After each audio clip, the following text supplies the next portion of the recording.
नारायण साकार की संपूर्ण ब्रह्मांड में सदा सदा के लिए जय जयकार। नारायण साकार की संपूर्ण ब्रह्मांड में सदा सदा के लिए जय जयकार। उसने तंत्र विद्या करा दी तो मार दिया। छोटा है, तुम्हारे पाप कर्म ने मारा है, तुम्हारे पाप ने मारा है। इस जगत में किसी की ताकत नहीं कोई किसी को मार सके। सत्य का साथ करते हैं क्यों? जब सुनते नहीं समझते नहीं तो आने की जरूरत नहीं। पाप पीछा नहीं छोड़ता है।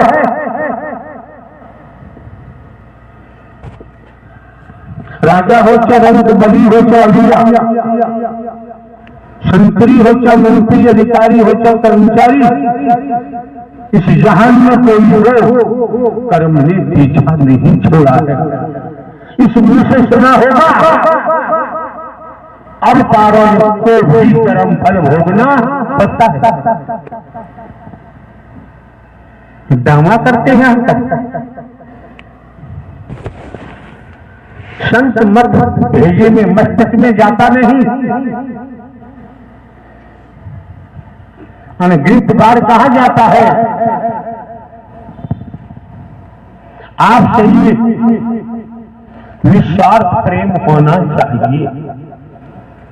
अगर स्वार्थी प्रेम है तो वो वासना बनेगा, विचार बनेगा।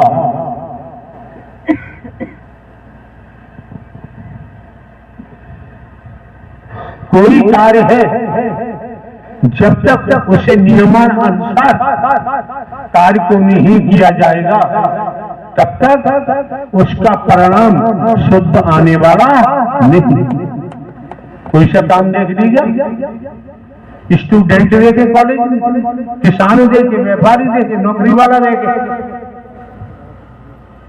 का परमात्मा दास पूछे मिल जाते हैं और पेट में बैठे हैं जो सुना जाता है, जो पढ़ाया गया है। हमारे अंदर बैठे हैं तो बैठा हुआ अंदर वह घूस लेता है, रिश्वत चाहिए उसे। आप बताओ, तुम बताओ ईमानदारी से, जब तुम्हारे पेट में भगवान बैठा है तो भगवान को रिश्वत चाहिए? क्या भगवान व्यभिचारी होता है? क्या भगवती व्यभिचारी होती है?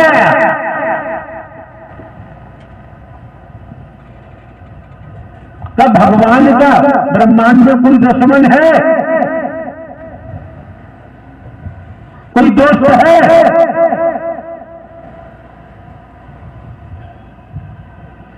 जब पेट में भगवान बैठा है किसकी निंदा कर रहे हो, किसकी चुगली कर रहे हो,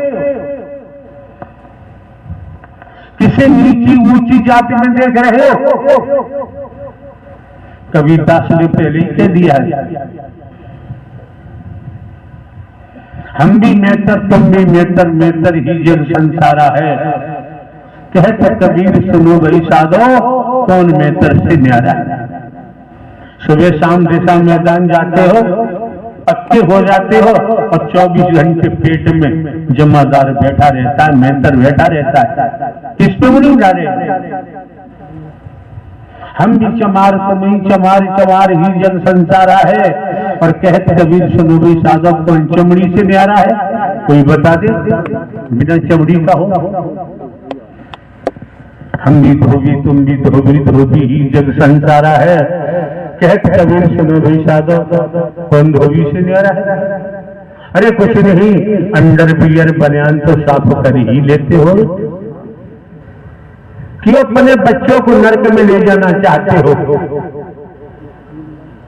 स्टूडेंट हैं, छोटे बच्चे हैं, बहन बेटियां हैं, जब इन्हें असत्य का संचार होगा, रोग का, विषेले लहू का, हलाहल का संचार होगा तुम्हारी भाषा के द्वारा, तुम्हारे कर्म के द्वारा, तो बेचारे ये भी नहीं निकल पाए,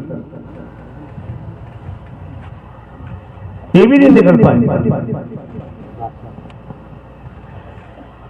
तोताराम हमारे पास आया, उसने कहा कि महाराज जी हमारा बेटा मर गया है। हमने ऊपर से नीचे तक उसे देखा, हमने कहा भाई हमसे क्या मतलब है, हमें क्यों बता रहा है, हमें बताने की क्या जरूरत है कि बड़े दुखी है। हमने कहा तू महादुखी होगा, तेरे महादुख को संसार में कोई हटा ही नहीं सकता। अगर तू दुख से महादुख से हटना चाहता है, एक पल सत्य का साथ कर ले, फिर मरने का तो पाएगा ही नहीं, आ ही नहीं सकता। मिथ्या नष्ट दुनिया में फंसे पड़े, महल बनाने से भगवान मिल जाता है। क्या है ये, क्या है?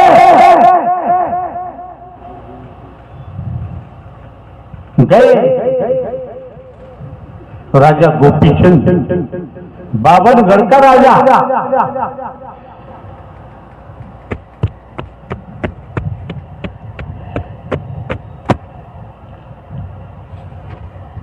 एक चोर भाग गए,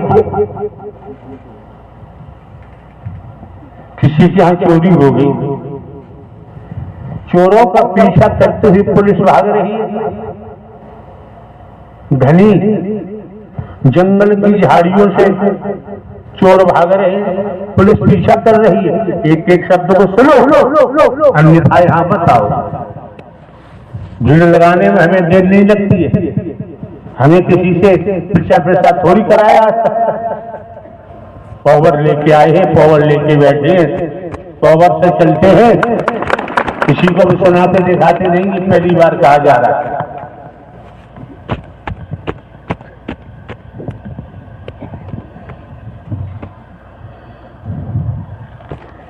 निगाह इधर उधर हुई पुलिस वालों की, चोर तो भागते आ गए, उन्हें लगा कि माल झाड़ी में फेंक दिया। पुलिस वाले आते हैं झाड़ी के पास, झाड़ी में घुसे, भाई फकीर ध्यान में बैठा हुआ था परमात्मा। पुलिस वालों ने वो पोटली उठाई जिसमें माल बंधा हुआ था और फकीर को पकड़ लिया, लेके चल दिए। कोई कर्म रहा होगा फकीर का, दुष्कर्म रहा होगा, क्या होता है? ले जाकर राजा के दरबार में पेश किया, माल दिखाया मंत्री ने। राजा तो इससे ये माल पकड़ा गया है। सब बड़े अकड़ वाले बैठे हैं ना, जिसको देखो बड़े बुद्धिमान बैठे हैं, बहुत बहुत बुद्धिमान बैठे हैं।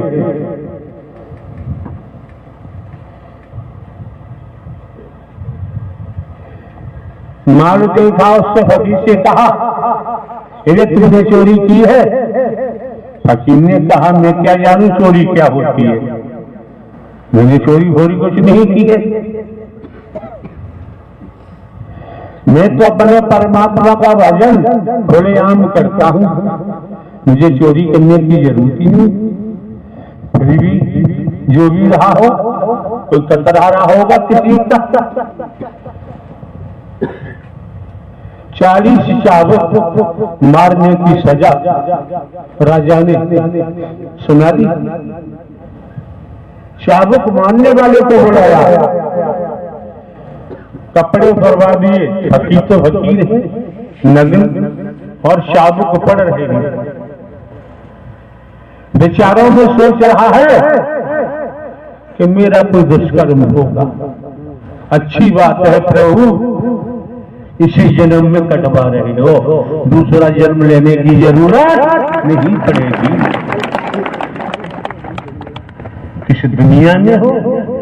दिखावा दिखा रहे हो, तुम शहंशाह हो, तुम बादशाह हो, तुमने महल बना लिए। नाश होगा, नाश सर्वनाश होगा। किस महल पे है? हम बहुत पाखंड आडंबर में नहीं है। हरि परमात्मा के नाम को जो बदनाम करेगा उसका सत्यानाश तो होना ही होना है। उसे से ब्रह्मांड में कोई नहीं बचा सकता, कोई सा भी भगवान नहीं बचा सकता। नाम बेचना, नाम को बदनाम करना। शाबत पड़ रहे हैं, प्रभु इसी जन्म में कटवा दो, कोई कुकर्म पाप रहा होगा। शाबत खाने के बाद ठोकर मार के फकीर को भगा दिया, तो भगा दिया। जब उसी झाड़ी में पहुंचा, वहां जाकर उसे बोध होता है, आंख में बोध होता है, तेरा कोई पाप का कतरा था वो तो कट ही गया। लेकिन राजा को श्राप दे दिया, राजा को श्राप दे दिया। समय व्यतीत होता रहा, श्राप हावी हुआ, राजा को कोढ़ पैदा हो गया। इतिहास उठा लीजिए, इतिहास सभी ने पढ़ा होगा। राजा को कोढ़ हो गया। कुछ समय के बाद राजा की मृत्यु हो गई। समय व्यतीत होता गया। एक दिन राजा गोपी चंद की माता ने अपने बेटे को बुलाया, पास बैठाला, कहा बेटा संसार में कहीं तुझे सत्य का साथ मिलता है तो कर ले, और नहीं मिलता है तो जा गोरखनाथ के चरणों में चला जा। बेटा गोपीनाथ ने कहा, मां तुम पागल हो गई हो, मैं 52 का राजा, 16 से तो रानियां हैं मेरी, 100 वो 1000 कन्याएं हैं, कोई दूसरा भाई भी नहीं है जिसे सौंप करके और मैं फकीर बन जाऊं। यहाँ जो आता है तेरा मांगने भी आता है, नोटों की लूट करने आता है, रुपयों की लूट करने आता है, तेरा मांगने आता है। वही तो फैला हुआ है।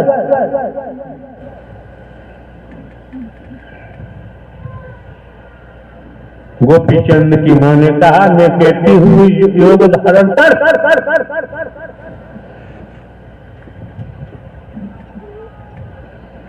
सत्य के साथ थी गोपी चंद की माता। उसने उड़द की दाल को पिसवाया, उड़द की दाल को पिसवा कर और गोपी चंद का पुतला बनवाया। जब गोपी चंद का पुतला बनवाया, जब सूख गया, तब माता ने कहा, गोपी चंद की माता ने, इस पुतले को ले जा और फकीर झाड़ी में बैठा हुआ है, उसने शराब दिया है, वो शराब पूरा होगा, शराब दिया है, पूरे परिवार का नाश होगा, सत्यानाश होगा। तो रुपया पैसा लेकर के किसकी आत्मा को दुखी कर रहा है? किसको दुखी कर रही हो? कौन से कोने में परमात्मा रहता है, कौन सी दुनिया में रहता है? कहा अपने पुतला में तेरा, मैंने जो उड़द की दाल का पुतला बनाया है, इसे ले जाकर, इस समय समाधि में है फकीर, आंखें बंद है, कुछ दूरी पर अपने पैर मिट्टी में गाड़ देना, पुतला खड़ा हो जाएगा और तू छिप जाना दूसरी साइड में। मां रास्ता बता रही है। गोपी चंद क्या पता, पुतला ले जाता है अपना, जहां फकीर बैठा हुआ समाधि में, वहीं पैर दबा दिए जिससे खड़ा रहे, और गोपी चंद साइड में हो गया। जैसे ही समाधि टूटी गोपी जैसी समाधि टूटी फकीर की और सीधे निगाह पुतला पे पड़ी। जैसी आंखों में से अग्नि निकली और पुतला जल के राख हो गया। क्या हमको बेवकूफ समझ रहे हैं आप लोग? जमीन जायदाद तमाम परिवार तो आप किसी से हमारा मतलब ही नहीं है, कोई लेने देने नहीं है। कहाँ नौकरी 14-15 वर्ष पहले इंटेलिजेंस गजब की नौकरी। बेवकूफ समझ रहे हैं आप लोग? हम इंसानियत से रहते हैं, इंसानियत से बात करते हैं। अब ज्यादा गड़बड़ करोगे तो इसमें से भी आग फूटेगी, बता देंगे। हम किसी को दुखी करना नहीं चाहते। हमारे पास आकर गंदी सियासत कोई मत करना, हमको बर्दाश्त नहीं। हमने बातचीत भी प्रवास पर भी हमारे पास जाने की जरूरत नहीं। हमें कोई धन दौलत की आवश्यकता नहीं। पंचम कामनी से हमारा मतलब नहीं है, हमारा किसी से संबंध नहीं। बहुत झेल लिया, बहुत झेल लिया। इस समय बैठे 566 शुगर है, अभी सुबह लगवाई। फोन धाड़ लेगा, आईसीयू में एडमिट होगा, मर जाएगा, चला जाएगा साहब। हमारी थोड़ी है तो बवंडर आता है, कब तक झेलेंगे? कितनी बार कहा है कि लाखों बीमारियां हमको हर समय लगी रहती है। अब बताओ हम कैसे झेलते होंगे? तो जैसे ही समाधि टूटी और पुतला देखा, तुरंत स्मरण कि तो राजा का बेटा। फिर देखा इसकी माता सत्य के साथ थी, सदियां दे दिया। उसने अपने कुंबे को नाश कराने से बचा लिया। जैसी आग खड़ी, पुतला जला, तुरंत गोपी चंदा के लेट जाता है। लेट जाता है तो फकीर ने कहा कि तेरी माता ने तुझे बचा लिया, परिवार को बचा लिया, मैंने श्राप दिया था। पता है कौन किसके श्रापित होकर कि दुनिया में चल रहा है, वही मेरे सामने आते हैं। बेटा मरे, बेटी मरे, पति मरे, पत्नी मरे, नंगा हो, भुखमंगा हो, भिखारी हो, कीड़ा मकोड़ा बने, सांप बिच्छू छिपकली बने, कदम पीछा छोड़ता नहीं है। मानो मत मानो, हम मनवा दे दौड़ी। ये प्रोग्राम देना पड़ा, ईपी में हम आने को तैयारी नहीं। संसार पड़ा है हमारे लिए। बच गया, लौट के आता है, अपने माता के चरणों में लेटा। मां ने कहा हरि ने बचा दिया, कर्म पीछा नहीं छोड़ता है। क्या कहा माता ने? देख तेरा पिता, तेरे पिताश्री जवान थे और मैं देख बड़ा, मैं जवानी में विधवा हो गई। बहुत सुंदर थे, फिर भी रोजाना चंदन का उबटन कराते थे, कच्चे दूध से स्नान करते थे, तेल फुलेल छिड़के जाते थे। नौजवान बालाएं सेवा करती थी, मर गई, मैं विधवा हो गई।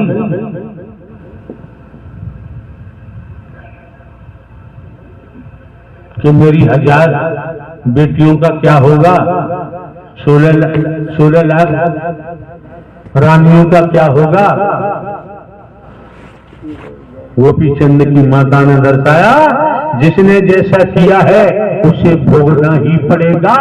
उस भोग से तेरा कोई कर्म है, मेरे द्वारा तू बच रहा है। इतिहास उठा लीजिए, पढ़ लीजिए।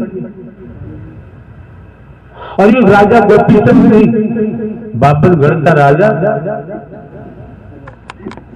राजा भर्तरी का भांजा था। तो राजा भर्तरी कश्मीर से लेकर कन्याकुमारी तक राजपाट छोड़ दिया, रानियों को छोड़ा, राजकुमारों को छोड़ा, राजकुमारियों को छोड़ा, राजपद को छोड़ा। ऐसा वैदिक काल का इतिहास कहता है।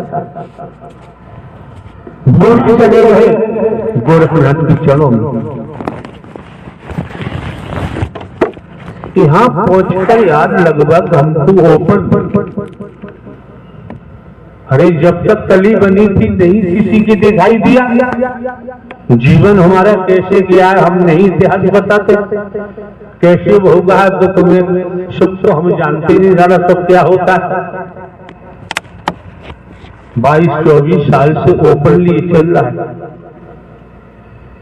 इतनी समझ में नहीं आता। कोई बता दे जमाने में हमने कहीं से रुपया पैसा लिया हो, वस्तु पदार्थ लिया हो, सोना चांदी कोठी लिया हो, बंगला लिया हो, जमीन जायदाद खरीदी हो, पुरानी जमीन जायदाद पुश्तैनी, उसी के लिए जन्म शरीर की जन्मभूमि पे कितने लाख रुपया मिला गवर्नमेंट से पेंशन के समय, वो सब लगा दिया। जीवन यापन के लिए खेती कराते हैं, पेंशन है।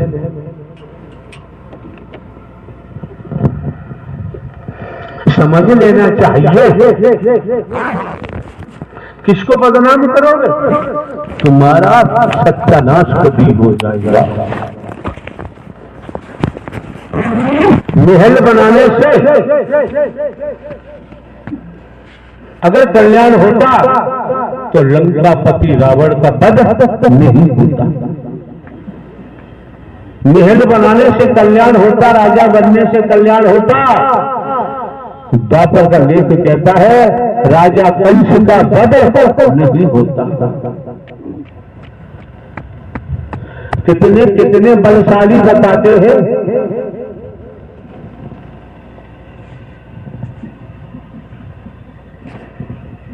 लंकापति रावण का बेटा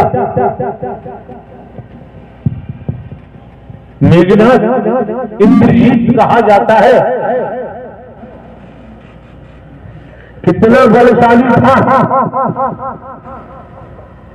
कितना बलशाली था लंकापति रावण, कितना बलशाली था। वैदिक काल का इतिहास, त्रेता का इतिहास बताता है। लेकिन कर्म ने पीछा नहीं छोड़ा। मेघनाथ का भी वध हुआ। मेघनाथ की पत्नी कहती है चरित्र क्या होता है, सतत्व क्या होता है।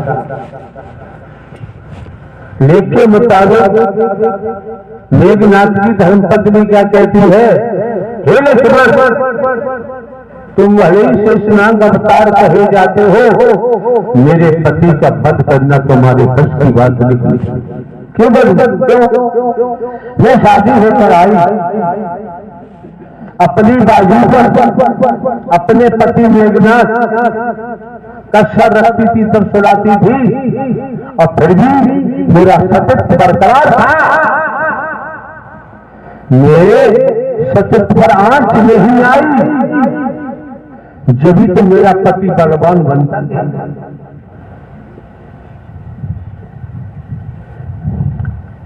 क्यों हुआ? ये अकेली पड़ गई। एक तरफ सती सीता, तुम सुनो इस भेजे में ले जाओ, अन्यथा मत आओ।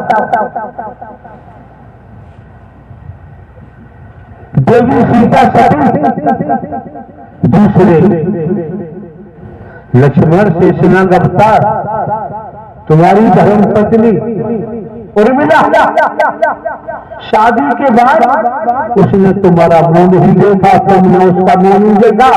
उर्मिला सती, दोनों सतियों के कारण मेरे पति मेघनाथ का वध हुआ। उनका शेषनाग अवतार लक्ष्मण तो मेरे पति का वध नहीं कर सकते थे। और आपको बताएं एक एक श्वास का लेखा जोखा इस ब्रह्मांड में हर किसी का चलता है। हर किसी का। हमने तो यहां तक खोला है, नारायण शंकर हरि परमात्मा तुम्हारे कानों से सुनते हैं, तुम्हारी आंखों से देखते हैं, बच्चे जाओगे। कितना है नंगा नाच मचा रखा सत्य के साथ में नारायण हरि परमात्मा को बदनाम करने के लिए। जो बदनाम करना चाहते हैं उनका ही नाश होगा, यहाँ कोई फर्क पड़ने वाला नहीं। सूर्य कितना ही छूटे वहां पहुंचने वाला नहीं, वापस लौट के जाएगा।